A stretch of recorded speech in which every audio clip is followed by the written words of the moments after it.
Depuis Audencia Sciences Com, j'ai eu 2 expériences significatives en agence de communication.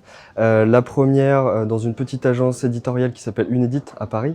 Et puis cette agence a fusionné avec une agence plus grande qui s'appelle Lonsdal. Donc j'ai pu vivre en fait 2 typologies d'agences. Une toute petite de 10 personnes jusqu'à une agence de 200 personnes. Et aujourd'hui, j'ai rejoint l'agence B-Side qui est basée au Media Campus et qui est une agence de communication corporate. Et sa particularité, c'est que c'est une entreprise à mission.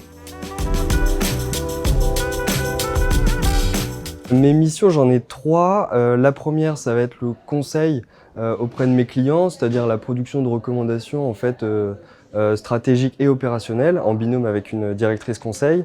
La deuxième, et ce qui me prend le plus de temps, ça va être le pilotage et la coordination de projets de communication. De la prise de brief ou en tout cas de l'écoute du besoin du client jusqu'à la mise en œuvre concrète et la livraison du projet. Et puis la troisième, c'est bien sûr la participation au projet transverse de l'agence, puisque comme elle a un statut d'entreprise à mission, on est amenés tous ensemble à y réfléchir et à mettre en œuvre des projets. Parmi les meilleurs souvenirs que je garde de Sciences Com, il y a le premier qui est peut-être plus pro ou scolaire, qui était les micro-agences. Je me rappelle avoir fait un projet en première année en bachelor qui s'appelait la campagne solidaire avec la banque alimentaire. Et là, ce qui était intéressant, c'était d'être au contact d'un vrai professionnel, d'un vrai client et de se mettre dans une posture vraiment de communicant, de pro en équipe de 5 à 6 personnes et de travailler vraiment une semaine à fond sur un seul et même projet.